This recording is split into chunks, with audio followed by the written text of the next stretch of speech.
So I have to say that in the last 2 days I've had a fatal hard drive crash. So we will be watching this show that I'm very thankful to have married well, that my husband and I put together, and ended at 12:33. So we will look at it together as we go through. I just want to make comment, though, about who's in the room and what goes on with Streamkeepers and with the aquatic stewardship. That end idea of bringing people together and who will come. And here we have our MLAs, we have our MP, we have the Minister of Fisheries and Oceans, we have City Council, District Council, because our streams wander between. We have all kinds of people who have been involved for so many years. And it's wonderful to see everyone out and about and caring about policy. There was talk about the SEP Community Workshop is coming, mark in your calendars, May 31, June 1, June 2. And there was talk about, should we really have policy? Should that be one of the themes? And we said, well, we have a policy thing coming up next weekend. There's 120 people signed up. I think there's an interest. So it was wonderful to be able to take this and make it larger and make it go into that province-wide group that we have as well. So I want to kind of set the stage as far as this talk is about opportunities and how we can have an opportunity to have input into the wild salmon policy. And we have already had since 2005 a lot of opportunity to put things into the wild salmon policy. And the idea that there is one and that there still is one is absolutely fabulous. So we operate under the Salmon Enhancement Program, and we've been building and rebuilding streams and stewards since 1975. It is a federal Fisheries and Oceans Canada program, and it is amazing. The new word is transformational program, and if you want to find a transformational program, this is the one. So we have people working within the federal department, we have people at regional headquarters, we have regional program staff, the DFO community advisors, most loved employees of federal government anywhere. We have people from science, and we have a resource restoration unit, which is our engineers and our biology team. Under the same thing of having federal staff, we also have federal hatchery facilities and spawning channels. And then we get into the programming end of things, but no longer associated with the payroll of Fisheries and Oceans directly, not A-base. So we have Community Economic Development Program hatcheries. You've heard today of the Seymour Salmoniid Society being a wonderful example, and lots of public involvement community hatcheries, those little pip hatcheries that you and I go and get to squeeze fish, as they say. We have the DFO Streamkeepers program, and that is with oversight from the Pacific Streamkeepers Federation, which is where I work, and we provide things like training, database, and insurance, and that kind of thing to keep the program running. We have the organizations across the Pacific region, all of you. We have hundreds and hundreds of organizations with thousands and thousands of volunteers across the Pacific region, each of them out and about and doing this work because they care, because they actually want to see Pacific salmon thrive, not just sort of survive. We have the DFO Stream to Sea program. Through this, we have education coordinators that are working under contract to DFO to deliver DFO-derived curriculum. They work together with teachers and department to make sure that the curriculum, what we're teaching our students, is things that department would like to share information on. And we also have technicians working under contract with the DFO community advisors. These are the hands and feet of the community advisor, who is more and more spending time doing paperwork. So we really appreciate the people that come out to give us a hand.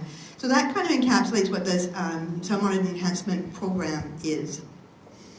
The Streamkeepers program is made up of a variety of handbooks and all these modules. This was put together by Fisheries and Oceans Canada and the provincial government way back in about 1993, field tested and then put out for real in 1995. They have just gone through a really a sense of timing with the community advisors to make sure that they're still relevant, to make sure that the information that's being gathered is information that we still need and that we can make use of. And we want to today kind of incorporate how this information can be used for the Wild Salmon Policy Implementation Plan. So at the beginning of the time, in 2005, there was the Wild Salmon Policy, and sometimes when you have an implementation plan or a part of something, you need to look back at the founding document as well. And this is one of the things, there's a policy for the conservation of wild Pacific salmon, and it says the success of the implementation will be, and these 3 points are listed, about having healthy, diverse, and abundant wild salmon populations for future generations, having these sustainable fisheries, and improving accounting for ecosystem values in salmon and habitat management decisions. These were things that were right within the policy itself. You've seen this slide already today, but we'll make use of it here. These are the pieces that were brought out through the implementation plan, and we're looking at doing assessment, maintaining and rebuilding our stocks, and that last one of accountability. I'm going to kind of take it just in those chunks. Strategy 1 under assessment is that standardized monitoring of wild salmon status. And it says right in the implementation plan, it's to understand the current status of wild salmon stocks. It's important to have regular, standardized, science-based monitoring. The conservation units are the foundational unit of the Pacific salmon diversity. They are identified based on genetic traits, biogeographic distribution, life history characteristics, and local knowledge.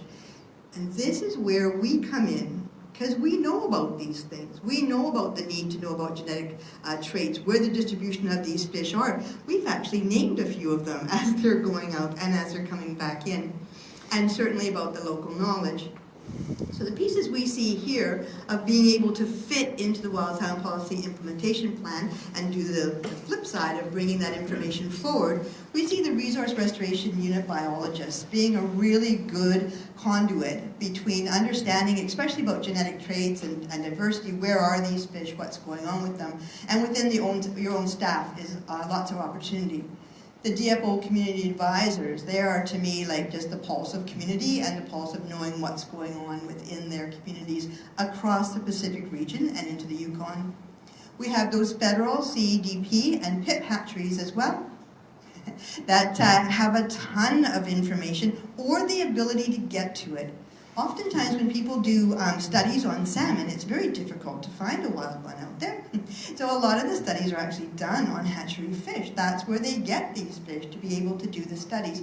And that's where these programs come in kind of handy with the different hatcheries that are there. And then Module 12, the Streamkeepers, is a salmonid spawner survey. We use the stream inspection log, and then this way we're able to say too where these fish are, where their abundance is, and this is where local knowledge comes from. We have the biological status assessment. I'm not sure if I want to read the whole thing to you or just kind of comment that we want to know where the adult fish are returning, the abundances. We want to know about potential of production. Where is habitat that has potential that's not fully utilized? And the watershed characteristics. And the important thing here is says when data are lacking, proxy approaches are required. And there's a lot of places across the Pacific region that doesn't have data. And so some of our information could be used as a proxy in those areas. We did studies on McKay Creek because there was an environmental damages money about water quality, and we were able to use that information across the North Shore. Whatever is happening on McKay Creek is not different than what's happening on Lynn. We're not different than what's happening on the Seymour. We have the same problems across the stream systems. So when we do look at the biological status assessment, these are the kind of the Streamkeepers modules that we pulled out, or the protocols that we pulled out. If you want to know about the watershed characteristics, you want to do an actual walk of your stream first and do your mapping. You want to do the advanced stream habitat survey, lets you know where your riffles are, lets you know where your pools are, lets you know where the overhangs are, still are. There's lots of times it might be an eave coming these days, but we much prefer it to be a tree. Water quality surveys, and if anybody's been out and walking the creeks in the last little while, water quality is one of our #1 problems within our streams, and unfortunately it's in the Fisheries Act, but under Section 36, which puts this strongly within Environment Canada. So having that kind of brought back together under the jurisdiction of Fisheries and Oceans Canada would be very helpful for these to work together. Stream invertebrate studies, counting those bugs, one of our favorite things to do while we're out and about on the creek, tells us an awful lot about the potential for production in that stream system. You can have all the rocks in the creek you want, and you can have all the large wood in the creek that you want, but if your water is no good, please don't put fish there. We can do juvenile fish trapping and identification and learn exactly who is in that creek. We can take our little viewer and hold it up with our fish and our face in the same photo and actually be right there. We have these fish and we have these people who are caring for them. But juvenile fish trapping and identification helps us to understand who's in our creek systems. The Salmon spawner survey, if you ever want to get volunteers, if you're having a hard time getting volunteers, just show them an adult fish in the stream. That and putting a baby fish in the creek are the two #1 ways of gathering people towards you. But showing them these fish is a huge thing. It's during this time as well that we open up the fish and we actually see, were you successful? You came all the way back here and died in your creek, but were you successful in putting your eggs into the gravel? Were you actually successful in bringing the next generation to our creek systems? And the last one is creel surveys, and we can find out about kind of that population of fish that are coming back by the number of fishermen that are there and how long it takes them to catch one. We have all kinds of monitoring. I think, has anybody here monitored until they felt like they monitored every rock in the creek and know where it all is? I saw Matt Foy here earlier, and if you ever want to know where a rock in a creek is, just ask Matt. He knows exactly where these pieces are. But it's one of these things where you need to make use of that data, is what we had talked about. But there's the idea of being able to capture this in the different ways. There's really intense looking at one rock for a long period of time, and kind of that idea of looking at the monitoring of the sites a little bit looser on that. And we have a short video, I think is the next one coming up, that talks a little bit, just for a moment, from one of the fisheries scientists about when you collect information and you collect it in different ways, you can grab the data and say, we can trust this data to this point, or this one we know this number is exactly this, or this one's exactly this. So for those of you who know Chuck Parkin, you're going to smile a little bit because he's a little bit younger in this video. Generally, we have 6 types of spawner survey methods that vary by the quality of the spawner abundance estimate. Type 1 system develops high-quality estimates where individual fish are counted as they migrate past a point, and an example of a method is a fence program. Type 2 also develops high-quality estimates, and that's where we count a proportion of the fish in a river, and examples are mark recapture programs, calibrated multiple survey methods, a Didson method, as well as fish wheel mark recapture methods. Types 3 to 5, they produce medium quality estimates, and that's where we count an unknown proportion of the fish in a river, and it typically produces an index of the abundance. And some of those examples are stream surveys, where there's no calibration information, or fish wheel methods, where we just have an estimate of how many fish are caught and how much fishing time was used to calculate the catch per unit effort. Type 6 is a low-quality method which just indicates if fish are present. So it's just a record of whether fish were observed, but the method really has low utility other than just saying that there were fish there. It doesn't typically collect enough information to indicate that they weren't there. What type of spawner survey method to use? Well, types 1 and 2 really get at the questions of how does the spawner abundance compare to expectations for the stream's capacity? Or how has the spawner abundance varied from recent years? And other distribution objectives when the stream survey methods are used. So, for example, how many fish went past a certain point, or how many were in this segment of the river. Types 3 to 5 really get at how has the spawner abundance varied at recent years, so we can tell some changes through time. It also provides detailed information about where the fish are spawning in the river, and also how the distribution of spawning fish may have changed from earlier years. And it also helps us to identify the regularly used spawning habitats. Salmon escapement data constitute an important corporate knowledge which must be maintained and accessible to all Canadians.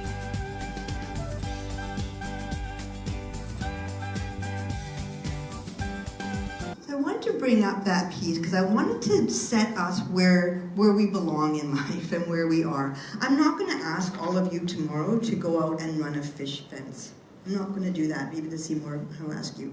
But everyone else, I'm not going to ask you to change and go out and do a fish fence. I'm not going to ask you to go out and start setting up a fish wheel somewhere to tell me exactly how many fish are in there. And we're not going to start setting up Didson counters on every small stream across the Lower Mainland. So where we fit in is that type 3 to 5 with that medium quantitative analysis stuff of being able to say, we can have this much faith in what you've done. But the nice thing about that and what raises our faith levels is you. You raise our faith levels. I have seen you at the creek digging under a log because you're sure you smelt a fish under there somewhere, and you're able to find that fish and check it out and see, did you spawn, were you successful, and be able to count that fish. If we would like, we could show photos of each of the fish that we caught. So that idea that we're split between type 3 and type 5, that's our information that we gather with the stream inspection log is similar to what's gathered with a fish wheel. It is useful information. It is knowledge that can be used, but we always must remember where our information gathering fits in a scale. But we are certainly far above no data gathered at all. So this idea of open data, once a conservation unit is identified, there's an opportunity to put it into the DFO programs, which is the new SEDS. And it has the information on salmon escapements. It has information on, same as we collect, on escapement, stock identification, the sex, the age, the success, and the fecundity of the spawners. This one here with new SEDS, it's a little more awkward because it's a federal standard and it is federal government stuff.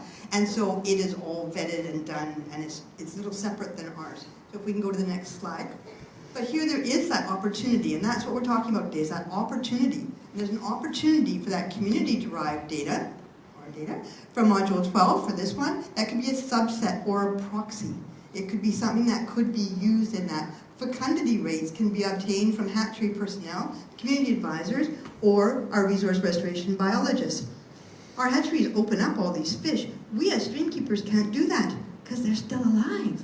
Right? And if we want to know how many eggs were in that female, well, she might have laid some, we're not sure. So we can't get a fecundity knowing how many eggs are in the female of each species. We can't get that as streamkeepers. But the hatchery folks are opening up fish to take out all the eggs. Those fish are full. They still have their 100% number of eggs inside. So this is where we can get ideas of fecundity by using the staff and the resources that are available. So if we're looking to identify a core set of environmental indicators associated with ecosystems, again, I've drawn out the ones of going out and mapping, looking at your advanced stream habitat surveys, water quality, stream invertebrate, juvenile fish trapping and ID, and the salmon spawner surveys. These ones were also pulled out by years ago. Heather Strawberg was looking at how to look for indicators of stream health to go into the wild salmon policy, and these are the ones that she teased out, so I just took her numbers and turned them into a picture. I didn't, Pat did, but okay. There's pages there about jurisdictions around habitat, and I don't know. I think this is the most politicians we've had in a room that are all sitting nicely, but it's hard when you make that phone call and try and phone and figure out that jurisdiction of who's responsible for what and who actually is accountable for it and who does anything about it. And there's a lot of holes in the combinations here. And I heard some wonderful things. Last week, or a couple weeks ago, we were at the Salmon Enhancement and Habitat Advisory Board meetings, and we had provincial government staff there and federal government staff there. And there was times, I actually at one point had to take a tear out of my eye. There was talk about salmon as though it's something to be cared about. Something not to say, let's drive it down to extinction and then care about it, but let's actually look for abundance and rebuilding. I haven't heard those words in a while, and I was really happy to be in that room and hear those, and I'm just going to share them with you, that there are people who actually are really caring about this that are coming forward. But at the same time, if you look at the pages in the implementation plan, there's quite a few pages about jurisdictions around habitat. And one of the things, though, the key pieces that it says in there, though, is that these are still things that are under the responsibility of the Fisheries Act. And so that's one of the pieces I'd like to see in the implementation of this, is that coming together of the different agencies to work together to make sure that when there's a riparian area regulations, that it is indeed functioning as it was planned to function. The ombudsperson says it doesn't, so we'd like to make sure that gets a little bit better. And that gets right down to local government. Those are the people making the decisions of where the buildings go in the riparian areas. And there is an actual numbers and things associated with that under the riparian area, with forestry and mining and those type of things as well. There are standards to be upheld. Whether or not they're being upheld to the highest standard is something that I'm hoping through the Wild Salmon Policy Implementation Plan, those can be brought together. I'm just going to quick up a bit here. And this is important. This is the maintaining and building stocks. And the intent of the strategy is to move stocks to a healthier status zone. I mean, that's the intent of this wild salmon policy implementation plan, is to move things up the ladder, not down the ladder. I think this is something to worth keeping in mind. And while some salmon populations depend on enhancement for continued survival, it's also acknowledged that enhancement poses risks to wild salmon. And this is something that came out of the wild salmon policy and has come out of you and I that work with wild salmon, saying these are some of the concerns that we have, and they've been paid attention to, and science is looking at it. We go to the next slide. Just want to say it's also, I think, one of the places where fisheries has done the most work. We've done an awful lot of work, and when I say we, I don't work for fisheries, but I say we because we've been in the rooms together. We've worked together on this with regional people, with the community advisors, with science, with people from the Salmon Enhancement and Habitat Advisory Board. We've come together, and one of the things that came out of it was the idea now, and the court decision, you know, that helped, was now we have these licenses to conduct salmon and enhancement activities. We're actually licensed to have our hatcheries and produce fish in the way that we produce them.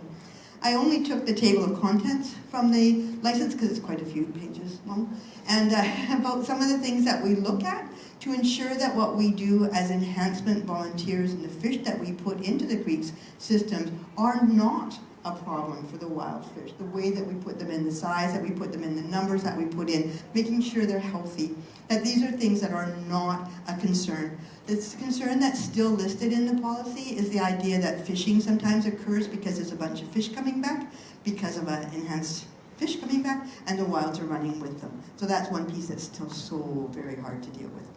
And on this one I can see working with regional staff, community advisors, again with the biologists, our veterinarians worked on this, hatcheries, and CHAP, and we all worked together to ensure that the best management practices are documented and put in place. They're documented, they're put in place, but it's you, point to Jen, that actually ensure that the records are kept and put into Fisheries and Oceans Canada where they belong. The next step is ensuring that those records that are kept are actually used. Like, you can make use of this information to know the fish that we're putting back and where we're putting them. Go next. There's this integrated and transparent hatchery planning process. This is one of the things that was brought up in the document, talking about the wild salmon values, the population goals, habitat capacity, and other social objectives. And if we can and social objectives, again, is you. You are caring about the fish, so you are the social. We click to the next one. And I think on this one, if we kind of looked at those areas and started to understand the underutilized habitat that's out there, there's a lot of habitat that's still intact that's not there. Fish passage impediments is something that's been talked about for a long time. I know on Bowen you have areas that you're concerned that your fish can't get up into the reaches that they are meant to go into. It is something that's caught the attention of the Canadian Wildlife Federation, and one of our North Shore Streamkeepers has moved on to Ottawa. Jerry Learing is now the national coordinator for this, so we have some local ties. We want to be able to look at enhancement opportunities, see where to put the fish, where they're best situated, and where there's places to back off. Something that as I had this percolating in my head, I was talking to a guy from the hatchery, and he was asking about if the Pacific, I'm going to do the Pacific Science Enterprise Center, if there was opportunity to get any real-time genetic information during the spawning time, so that they can take the DNA from this fish and take the DNA from this fish and make sure that they're actually spawning two from the same runtime. So these are the types of things that they thought maybe they could bring that end of the science in to help with the spawning protocols. So there's lots of opportunities for the information that you collect to be used in this wild salmon policy implementation plan, knowing where the information comes from and how we can make use of it. That's the part that science is going to need to get together with you and I and come out and check some of the things that we do. We do have people from stock assessment that come out and kind of monitor a few of the groups to see how well you do at collecting your information, and they have always been like, whoa, you guys do a great job. Like, we're down on our hands and knees over each of those fish looking to see what's there. Okay, so that's kind of, the opportunities are endless. There's a million of them. There's 48 different entry points into the Wild Salmon Policy Implementation Plan, and there's a couple of little outside ones that we read a one-liner in the book. I don't know if you've read the whole policy, but there's little places in the book that I kind of circle where I see us fitting into things, and there's a lot of places where we can fit into things, and we can strengthen what the federal government is working on, because the federal government has a salmon enhancement program that